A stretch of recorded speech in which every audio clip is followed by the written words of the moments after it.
Hello everyone and welcome to SWU News. This is a news series where if we get a large dump of news for Star Wars Unlimited, I'm just going to quickly cover it in a short digestible video. Today we have two major topics.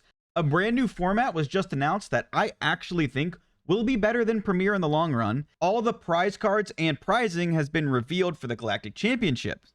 That means we can finally put a price tag and see the time it's going to take for you to grind out the Vader and Luke showcases. Let's start off with the big one, the new format. And if you've been following my channel for a while, or if you've been on my Discord, you'll know I'm actually very excited about this format. It's called Trilogy. And if you come from Hearthstone, it's a version of their Conquest mode, which was how Hearthstone did its competitive play. In essence, you bring 3 decks. And for those 3 decks, you can only use a leader and base once. That means if you bring Sabine ECL, well, you can't bring Sabine Yellow or like Kira ECL, right? You only have Sabine and ECL for one of the 3 decks. Another twist is that across all 3 decks, you can only have 3 copies of a card. That means if you bring 2 yellow decks, you can only run 3 surprise strikes total. So one deck maybe gets 1, one deck maybe gets 2, but you can't run 3 surprise strikes in each. That brings the total power level down if you run multiple colors, which I think is a really smart change for a couple reasons. One, bringing the power level down is just really nice overall. You know, if one color is really good, like yellow villain, people aren't just running 3 yellow villain decks, right? You can't run all the best cards in every deck. And it's also really smart because that way it means players don't have to buy 9 cards, right? Like if Wrecker's really good and it's $5, $10 a card, you don't need to go out and spend $90 buying 9 of them. You still only need 3. And if people already have a collection, they don't need to go out and spend more money to upgrade their collection to get all these cards. That's the deck building. And you have 3 decks. You brought 3 decks of 3 different leaders, 3 different bases. You and your opponent at the same time ban one deck. So if your opponent brings Sabine ECL and you just don't want to play into Sabine ECL, just ban it. It's gone. You will never have to play against Sabine ECL again if you play Trilogy, because you just always ban Sabine ECL, which, you know, maybe you're not always going to ban Sabine ECL, but like if you really hate a deck, you don't have to see it. Then you have your 2 decks left over. You have to win a single game with each unbanned deck before your opponent wins with their 2 decks. And it's essentially still best of 3. You can only win with each individual deck 1 time. There's also no sideboarding. I think this format is extremely fun, and Star Wars Unlimited is actually like pretty set up for it. I've been asking for this format for months now. In fact, and here's a video I posted 2 months ago basically begging for this exact format. Ideal one is like a Hearthstone domination style tournament. So if you don't know what that is, essentially you would bring 3 decks and you would have to win with all 3 of them. So it's technically best of 5, but you can only have 1 Django and like 1 Tarkin Town throughout your 3 decks.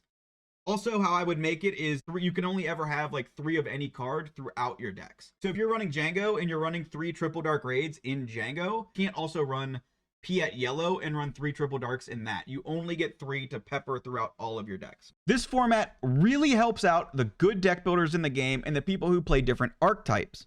There's some strategy involved with what you're going to ban and which deck you want to play first. It's just going to be very refreshing for the game, in my opinion. If you really dislike a deck, like me personally, I really dislike playing into Bosk Blue or the blue-red hard control decks.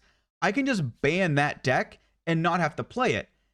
And if I know that both of my decks are really good into one of the opponent's unbanned decks, and they both suck into, like, let's say Bosk Blue, well, I'll ban one deck, I'll just take my L into Bosk Blue, and then I'll just beat up on your opponent's deck that is weak into both of yours. So there's a lot of strategy involved, and it's going to just be a really fun time. I have really high hopes for this format.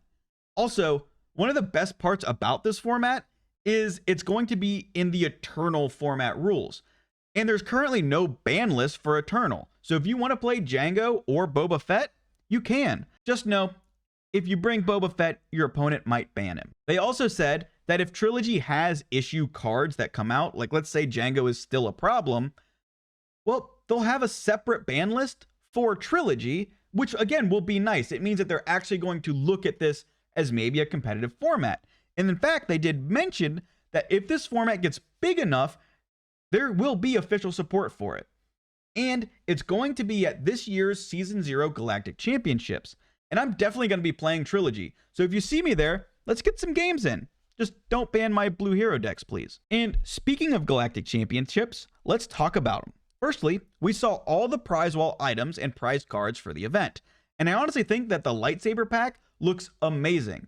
So if I don't make top 64, which, you know, that's probably likely, I'll be trying to hit up people to try and buy one of these packs because I really like them. And I think they did a really, really good job with a lot of the art and a lot of the exclusive cards for the Galactic Championships.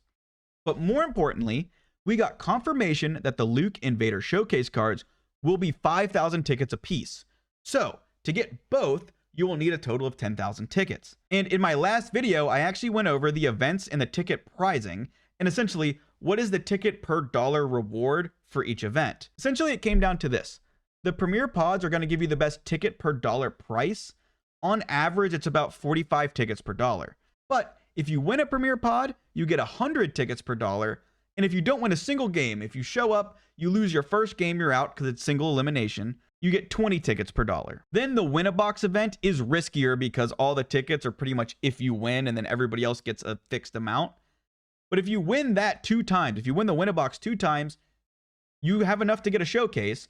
But in tickets per dollar pricing, it's 135 tickets per dollar. So let's take these numbers that I just talked about and essentially see how much money it would take to get a showcase if you're the greatest player in the world and you win out, or if you're a new player and you lose out, or if you're just average. What will the average player, if you show up to Galactics, expect to pay, and how long will it take to get, on average, one of these showcases? The cheapest you will be able to get these, not including Win-A-Box, because again, that's pretty risky, is if you win the Premier Pods over and over and over again, which would give you 100 tickets per dollar, which means it will only cost you $50 per showcase, and that's really not bad.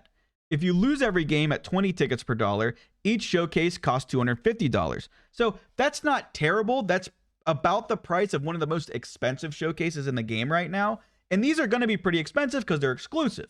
On average, you get 45 tickets per dollar spent, and that equals to just over $110 per showcase, which again is not bad. I actually think that they valued these showcases pretty fairly. Good players get it cheaper. If you're not such a great player, if you're a new player, it costs about how much the most expensive showcases are. And to be honest, I feel like these showcases are going to be even more expensive because of the exclusivity. And I think they did a great job with this. So bravo FFG for this pricing. I actually really like it. But the real problem here is, how long is it going to take to grind out these showcases?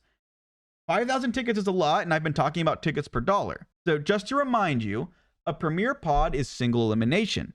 And if you lose round 1, you're out. And the total pod is 3 games, estimated at 90 minutes total. So every game is 30 minutes. If you lose round 1, you spent 30 minutes to get 200 tickets. And that leaves you with having to play 25 of these Premier Pods if you just lose your first game every single time. At a half hour apiece, it will take you around 12 and a half hours to get a showcase. Now, there are 33 hours of total gameplay time throughout the weekend, so it's doable. It's just going to be long and arduous, but it will take you 25 hours of consistent playing to get both showcases. And even if you don't win a single game all weekend, you can still get these with 8 hours left over. So it's not like a huge time crunch. It's going to suck. I don't want to say it's going to be easy. It's going to suck, but you can still do it, which I actually really like. Next, if you just win your first game and lose your second every single time, you spent 1 hour to get 500 tickets, leaving you with 10 pods to be played at an hour apiece. So it's going to take you 10 hours per showcase. And then if you win 2 games, that means you have to play 3 matches because you win your first 2 and lose your third. That gives you 800 tickets at an hour and a half apiece, which means it'll take you just over 9 hours to get a showcase. And if you keep winning out, you get 1,000 tickets for 90 minutes, which means it'll take you just 7.5 hours per showcase, which is still a long, long time. On average, you're going to get 450 tickets for playing 52 minutes because, again, single elimination. That's why it's a little bit weird of a number. You can expect it to take just under 10 hours to get a showcase. And I don't actually think it's that bad. Just to reiterate the summary here, on average, each showcase will cost just over $110 and take you about 10 hours to completely farm the tickets. And that concludes the first episode of SWU News. If you like this style of video, let me know. I can easily make more of this type of content. I mainly want to cover big game announcements, not really like Drama Farm or anything like that. If you want a place to discuss SWU, deck build, and play games, consider joining my Discord. The link will be in the description below. And as always, thank you so much for watching, and see ya.